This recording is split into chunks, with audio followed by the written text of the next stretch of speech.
projecteur sur l'Afrique qui bouge à travers les innovations et les expériences qui font bouger les lignes. Et aujourd'hui, bouger, c'est au rythme du foot et plus précisément des femmes dans le foot. Mais tout de suite, voici le sommaire de votre magazine. Les femmes passionnées de football lui doivent une grande avancée. La Togolaise Latrekaï Lawson Ogban a compris dès l'enfance que le football serait sa vie et aussi sa mission. Elle est devenue arbitre avant de se hisser dans une hiérarchie dominée par les hommes. Première femme membre de la commission des arbitres de la CAF, elle est aujourd'hui arbitre, instructrice de la FIFA. Elle est notre invitée du jour. Je suis une pionnière de l'arbitrage togolais et une pionnière de l'instruction au niveau de la CAF, parce que je fus la première femme, comme vous l'avez dit, instructeur d'arbitre FIFA de l'Afrique. Cap à Goma, en RDC, où la FIFA a inclus dans sa liste d'arbitres internationaux une jeune femme de 24 ans, une prouesse dans un pays où le métier est encore très masculin. Rachel, vraiment, c'est parmi les icônes au niveau de l'arbitrage ici de la ville. En fait, elle arbitre très bien, sa façon de se comporter dans l'air des jeux, vraiment, c'est impeccable. Des consultations de santé en ligne comme à domicile, c'est désormais possible au Cameroun avec la nouvelle plateforme Clinic Home. C'est un concept appréciable. On l'a déjà vu ailleurs dans des pays un peu plus développés. Nous n'hésiterons pas, chaque fois que nous pourrons, à le recommander à des tierces personnes. Elle s'appelle Rachel Zingire Zindula, elle n'a que 24 ans, mais elle a convaincu la Fédération sportive internationale de foot, la FIFA. Depuis janvier, cet arbitre de Goma en République démocratique du Congo fait partie de la liste FIFA des arbitres internationaux congolais. Sa famille, ses formateurs et ses collègues se réjouissent dans ce pays où le métier d'arbitre est majoritairement réservé aux hommes. Notre correspondant Daniel Michombero les a rencontrés. Regardez. Juste, rigueuse et d'un charisme fort, sur terrain, Rachel Zindula dirait trouver les chemins de ses rêves. Pour être en forme, Rachel s'entraîne avec les autres arbitres 3 fois la semaine, les dimanches, mardis et les jeudis. Aujourd'hui, c'est dimanche d'entraînement au stade de l'unité en ville de Goma. Avant d'officier les matchs qui opposent les Vendée qui bougent aux épaves de Bukavu, Rachel s'entraîne. Être arbitre femme au Congo, en Afrique, il faut aimer tout d'abord. Après avoir aimé, et puis il y a la formation qu'on fait, qui est organisée par chaque attente urbaine. Et chez nous ici à Goma, il y a notre attente FGO qui organise souvent des formations pour être arbitre. J'ai une vocation et j'ai passé par la formation et j'ai eu des soutiens, des encadrements et me voici déjà, je suis arbitre. Quotidien à Goma ne facilite pas les choses. Au moment du tournage de ces reportages, la province du Nord Kivu était en guerre et la menace était aux portes de la ville, qui est la capitale de la province. Mais en dépit de la peur qui règne, Rachel entendait rester sur place.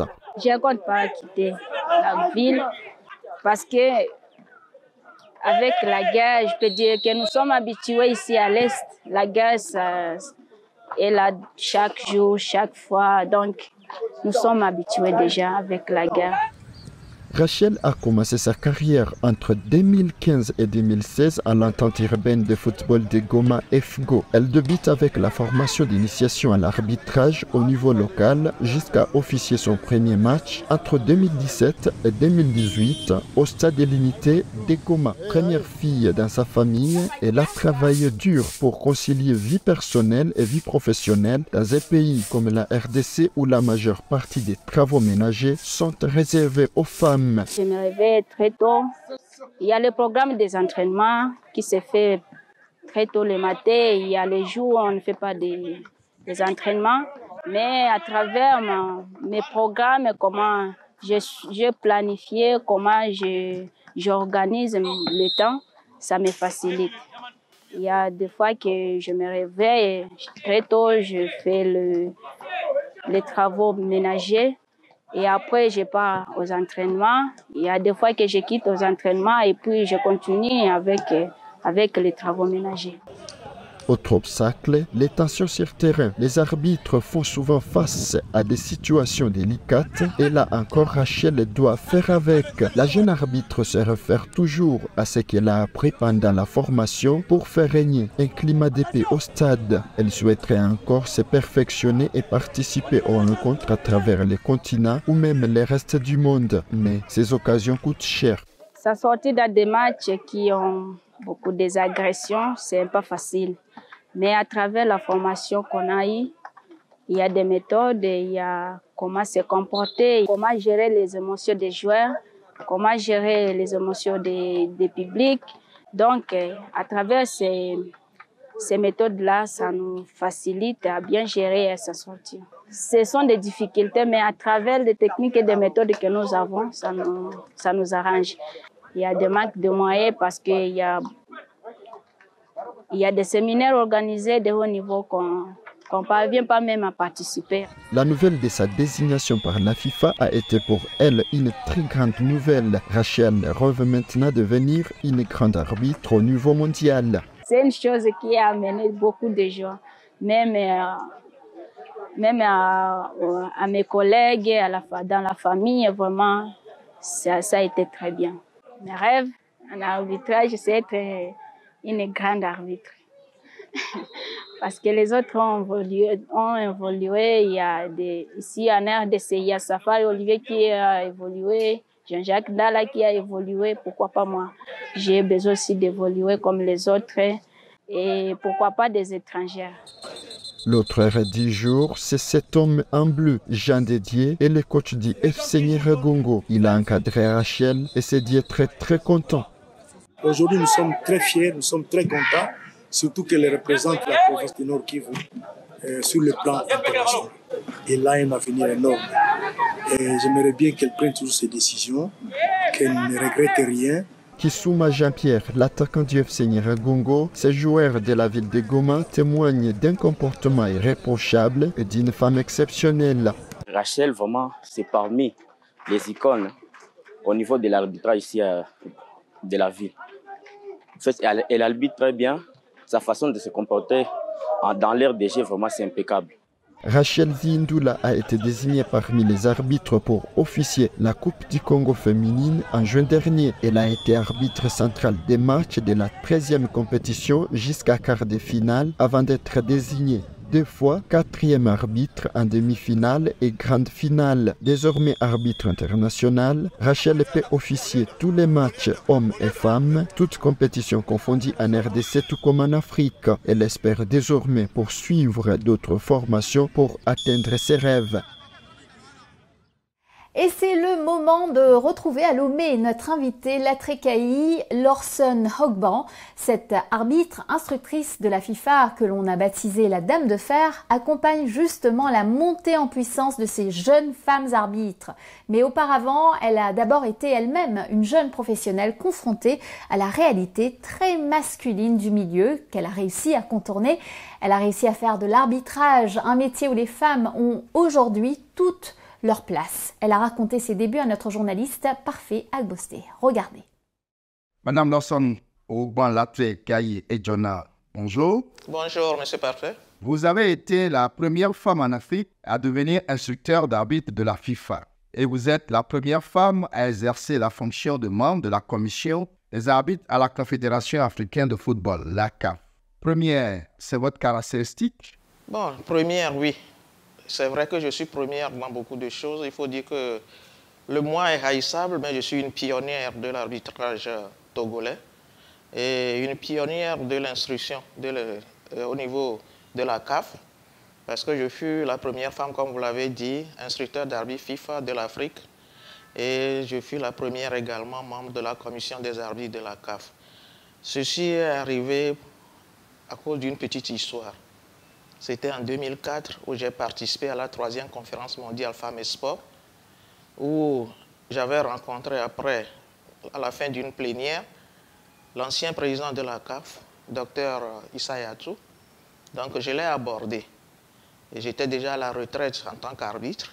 Et je lui ai dit que je nourris une passion toujours pour le football, voire l'arbitrage. Est-ce qu'il ne serait pas bon de faire de nous les anciens arbitres, des commissaires de match et des instructeurs. Alors il m'a dit, madame, nous sommes en train de faire la promotion des femmes au niveau du CIO. Alors si votre fédération écrit, moi je marche, entre guillemets, c'est ce qu'il m'avait dit. Donc de retour de mission, il faut dire que j'ai participé à cette 3e conférence mondiale Femmes et Sport en tant que délégué du Togo, parce que j'étais conseillère du comité exécutif du comité national olympique du Togo. Donc de retour, j'ai rendu compte à l'ancien président de la fédération, j'ai nommé colonel Roch Nyansingbe, qui a instruit son secrétaire général, M. Assogbavi Espoir, pour qu'il envoie une note à la CAF comme demandé par le président de la CAF. Ça a été fait. Le retour de la lettre disait la Fédération togolaise de football avait déjà son quota de commissaires de match. Parce que chaque association nationale a droit à 2 commissaires de match au niveau de la CAF. Et qu'avez-vous alors fait? Donc, j'ai revu le président, je lui ai dit non, que le président de la CAF a demandé une liste séparée de celle des hommes. Alors, le secrétaire général a réécrit, et c'est là où la CAF a sorti une circulaire à toutes les associations nationales de nommer des commissaires de match femmes. Ceci a été fait en 2005, et une invitation d'un cours zonal a été envoyée pour l'Algérie, et la CAF a bien précisé hommes et femmes, parce que c'était difficile d'être dans un milieu masculin, et quand les stages venaient, c'est les hommes qui y allaient. Maintenant que la précision a été donnée, alors là, j'étais parti avec mon collègue à ce stage zonal, où je suis sorti 3e de ma promotion avec mon diplôme instructeur d'arbitre de la CAF. Donc c'est à partir de ce moment que les femmes ont intégré l'institution de la CAF en qualité de commissaire de match et d'instructeur d'arbitre. À l'époque, j'étais seul, mais aujourd'hui, nous dénombrons plein de commissaires, femmes et instructeurs d'arbitre. Est-ce un signal important? Oui, c'était un signal puisque moi, personnellement, j'aimais le football. C'était ma grande passion. Je ne pouvais pas faire autre chose à part le football. Et je voyais en moi que je vais garder peut-être une passion ou bien une connaissance que je ne vais pas transmettre à mes jeunes cadettes. Donc, le président aussi m'a comprise à demi-mot et il a accepté.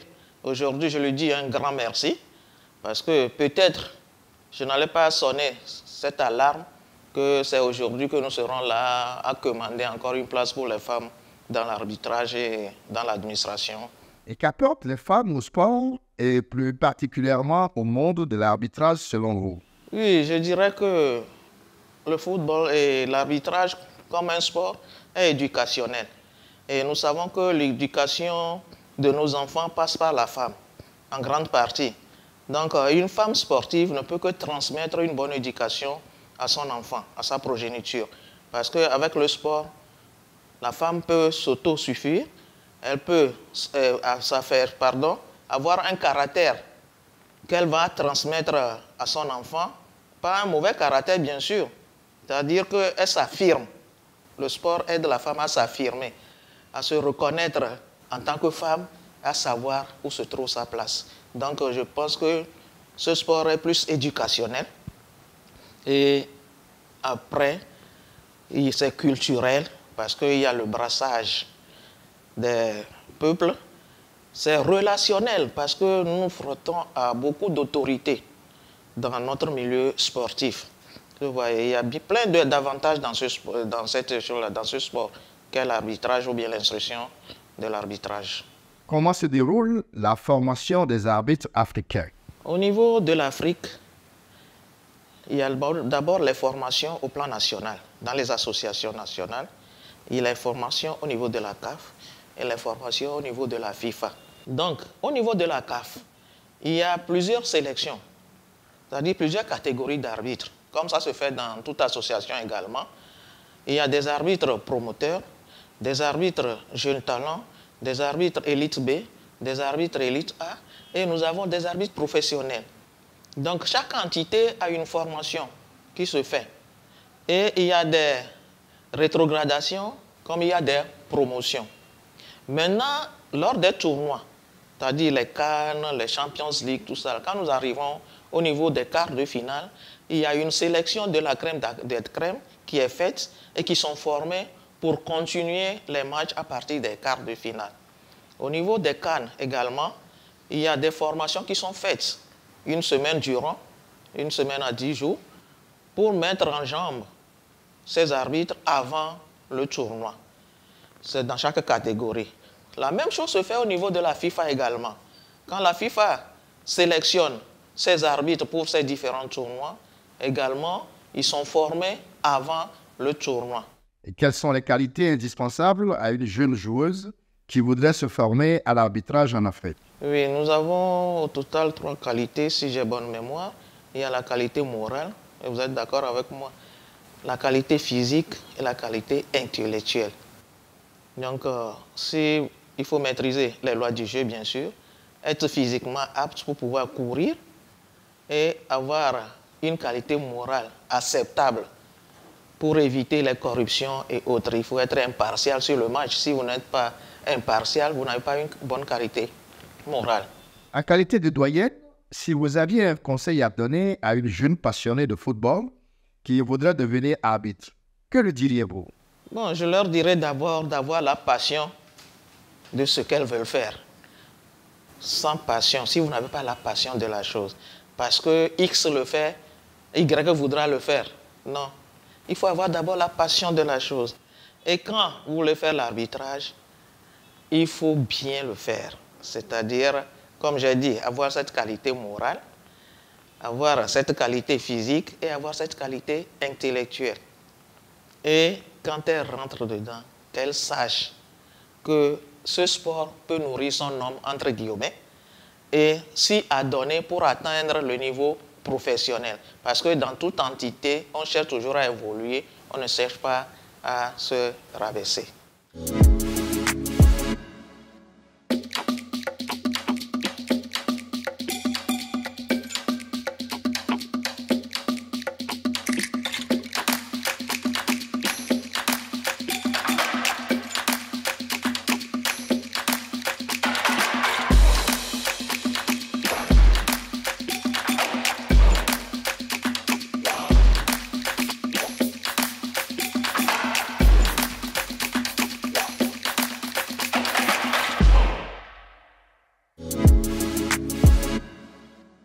Bienvenue pour la deuxième partie de notre émission. Depuis l'an dernier, Yaoundé et Douala, les deux métropoles du Cameroun, bénéficient des services de la plateforme numérique Clinic Home.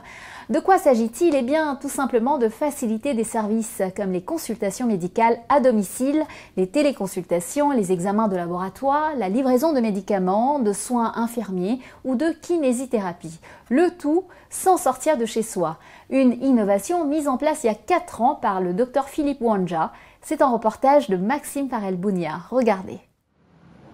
Il suffit d'un clic pour bénéficier d'une consultation en ligne. Stéphane Alité, depuis quelques jours, a franchi le cap grâce à la plateforme e-Santé Cameroun. C'est avec le sourire qu'il nous présente ses motivations. Le fait que la médecine soit à domicile, psychologiquement, il y a un changement. Parce qu'on a toujours comme une peur, comme une hésitation à aller à l'hôpital. Maintenant, le fait qu'on vienne vous soigner chez vous, c'est quand même différent. Alerté par un courrier, Dr Philippe, accompagné d'une infirmière, s'est rendu chez lui. Ici, tout commence par la prise des paramètres avant l'administration des soins proprement dits. Dans la prise en charge, j'anticipe sur les complications possibles liées au diagnostic auquel je vais poser. En fonction des complications envisagées ou envisageables, le plan est le suivant. 1. Si je peux le traiter à la maison, de façon sécure, je décide de le traiter à la maison, comme c'est le cas de notre patient.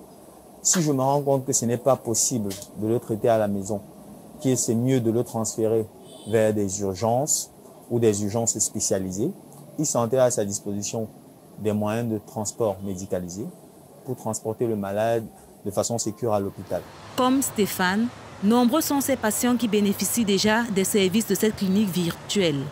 Elle propose des consultations en ligne, de la téléconsultation et des soins à domicile, entre autres. Une innovation après des mois de tests dans le domaine sanitaire. L'idée de créer Clinic Home, l'hôpital virtuel, vient d'un constat qui a été fait dans les hôpitaux publics, privés et même confessionnels, où nous avons exercé, c'est principalement les délais d'attente qui sont de plus en plus prolongés, que ce soit au niveau des urgences, que ce soit au niveau des consultations de routine, surtout principalement de médecine générale. Les délais d'attente continuent de s'allonger. Pourtant, parmi ces patients qui sont en attente, il y a des patients qui sont beaucoup plus graves que d'autres et qui auraient pu être pris en charge ailleurs. Si les débuts ont été complexes dans un pays où l'accès à Internet demeure faible, il faut dire que le succès aujourd'hui de la start-up donne du sourire à plusieurs. Si l'activité qui n'est pas seulement virtuelle mais également physique emploie à plein temps 10 personnes, près de 200 autres y bénéficient de manière indirecte et à temps partiel. D'ailleurs, ici, on cherche à faciliter les choses. La médecine à domicile que nous proposons sur l'hôpital virtuel Clinic Home est au même tarif qu'en clinique. C'est-à-dire, on ne va pas aller sur des considérations financières parce que la médecine, ce n'est pas d'abord ça, mais c'est pour dire que nous ne tarifons rien de plus que ce qui est tarifé dans les hôpitaux. Installé au Cameroun depuis environ 4 ans, cet hôpital virtuel est spécialisé dans le traitement des pathologies dites bénignes. Plus de 5 millions de personnes ont déjà visité le site de e-santé. C'est un concept appréciable. On l'a déjà vu ailleurs dans des pays un peu plus développés. Nous n'hésiterons pas, chaque fois que nous pourrons, à le recommander à des tierces personnes. Si la Clinic Home ambitionne de fournir à toutes les familles camerounaises un médecin de famille qui se chargera de leur suivi à domicile, le promoteur entend vulgariser l'utilisation de cette plateforme à long terme. Pour tenir 4 ans dans une activité comme celle-ci, qui en plus est innovante, il faut forcément avoir un retour sur investissement. Ce n'est pas forcément qu'on va faire des bénéfices d'emblée, mais on arrive à tenir parce qu'on fidélise les clients. On a de plus en plus de nouveaux clients, de plus en plus de nouvelles assurances, de nouvelles entreprises qui nous font confiance, ce qui nous permet d'avoir de bons indicateurs de performance qui nous font croire qu'on ira simplement grandissant. À noter que l'application a déjà touché près de 5000 personnes à Douala et à Yaoundé. Une situation qui ne freine pas l'ardeur des concepteurs qui entendent rendre le service accessible à toutes les bourses. Seulement, l'accès à Internet reste un frein lorsqu'on sait qu'au Cameroun, le taux de pénétration d'Internet oscille entre 21 et 22%. Une femme peut-elle courir sur un terrain de football à l'heure où elle devrait être, selon ses détracteurs, à la cuisine? La question est de moins en moins d'actualité pour les femmes arbitres de matchs de football en Afrique et l'abandon de ce stéréotype, on le doit en grande partie à Latrekai Lorson Ogban, arbitre, instructeur de la CAF et de la FIFA, que l'on retrouve pour la suite de son interview. Écoutons-la. Madame Lorson Ogban, votre parcours personnel est assez remarquable. Quels sont vos premiers souvenirs du football? Merci. Et je dirais que mes premiers souvenirs sont la pratique du football de rue, je vais dire, de loisir. Parce qu'au décès de mon papa, j'étais amené à Bitienga, à 30 km de Dapaon, avec mon grand frère, où j'étais la seule fille de l'établissement, du CP1 jusqu'au CM2. Donc, j'étais appelé à jouer ensemble avec les garçons. J'étais attaquante et gardien de but. Donc, je dirais que c'est à partir de là que j'ai pris goût au football. Mais quand j'ai quitté le primaire et je suis arrivé au lycée de Nassablé, cette discipline avait disparu pour les filles. Donc, je me suis adonné aux autres disciplines. Mais chemin faisant, il y avait mon grand frère, le défunt, M. Lorson Segnamé, qui est devenu arbitre FIFA. Et comme moi j'aimais le football, j'allais au terrain. Et dès qu'il finit d'arbitrer, quand il revient à la maison, je me transformais en instructeur pour son débriefing. Et un jour, il était énervé. Vous savez qu'après avoir couru 90 minutes de jeu, ce n'est pas facile encore d'être très gai. Donc il m'a dit, mais comme toi tu connais si bien l'arbitrage, pourquoi tu n'y vas pas? Alors là, je suis rentré dans l'arbitrage. Dans l'arbitrage. Et c'est à partir de là que j'ai commencé en 1991. Et quel a été le déclic qui vous a amené à vous intéresser à l'arbitrage? Le déclic, c'est le défi que m'a lancé mon défunt frère. C'est ça qui m'a amené à rentrer dans l'arbitrage. J'ai mis du temps, des années après, mais je lui ai dit, je vais te prouver. Parce qu'on se tutoie, je vais te prouver que moi aussi je peux faire l'arbitrage. Avez-vous découvert des spécificités à l'arbitrage féminin? Oui, avant c'était les spécificités du genre, mais qui a disparu maintenant de notre temps, parce que nous voyons les femmes sur les grands matchs au niveau de la FIFA comme au niveau de la CAF et des associations nationales. Nous avons vu des femmes à la Coupe du Monde. Tout comme les lois du jeu sont universelles, l'arbitrage aujourd'hui est devenu aussi universel. Il n'y a plus la question de genre. Voyez-vous des difficultés particulières à surmonter ou au contraire des avantages à être une femme arbitre? Avant de répondre à votre question, je dirais que les avantages pèsent lourd dans la balance plus que les difficultés. Et nous savons que le football a été longtemps réservé aux hommes. Au temps de Pierre Coubertin, les femmes étaient là à applaudir la compétence des hommes. Donc, c'est maintenant que nous sommes arrivés dans le milieu, c'est tout à fait normal qu'on ait des difficultés à intégrer la gente masculine. Mais n'empêche que j'ai dit, si vous avez cette passion, vous pourrez intelligemment vraiment, bannir ces contraintes et nourrir votre passion. Il y a les contraintes culturelles, religieuses, sociales, tout ça là qui bloque l'évolution de la femme. Et vous savez que dans nos milieux, on dit la femme est née. C'est un héritage que nos parents nous ont laissé et qui nous crée maintenant des problèmes. On dit la femme est née pour rester au foyer. Et les gens trouvent bizarre. Une femme allait courir sur le terrain à l'heure où elle devait être à la cuisine. Est-ce que vous voyez? Vous allez entendre des injures de toutes sortes. Et si vous n'êtes pas courageuse, vous allez jeter l'éponge. Mais ceci n'est pas le cas pour une femme qui sait ce qu'elle veut.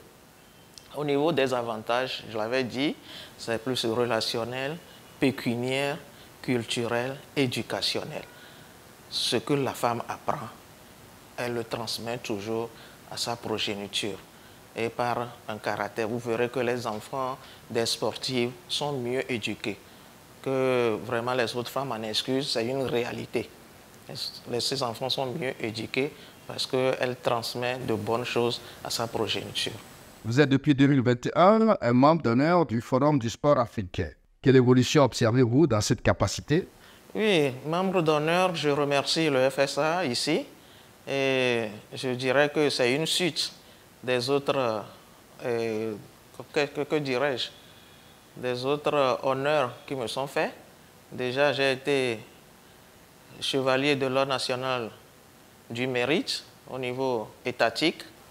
J'ai reçu le prix Wenyi de 2000 et le FSA me fait honneur en me nommant membre d'honneur de son forum. Et je suis à leur disposition pour apporter ma petite contribution au développement du sport. Ceci dit, lors des activités sportives du Golfe 7, j'y étais. On m'a invité à une table ronde.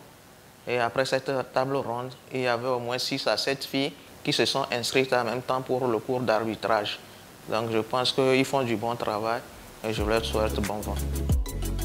Et voilà, Initiative Africa, c'est fini pour aujourd'hui. Vous pouvez retrouver l'interview de Latrekai Lorson Ogban ainsi que nos émissions sur notre site africaonner.com. Et bien sûr, n'hésitez pas à nous suivre sur nos réseaux sociaux et à liker, partager, commenter avec le hashtag Initiative Africa. Et n'oubliez pas, la semaine prochaine, même chaîne, même heure, je vous donne rendez-vous avec Business Africa. Bonne semaine à tous.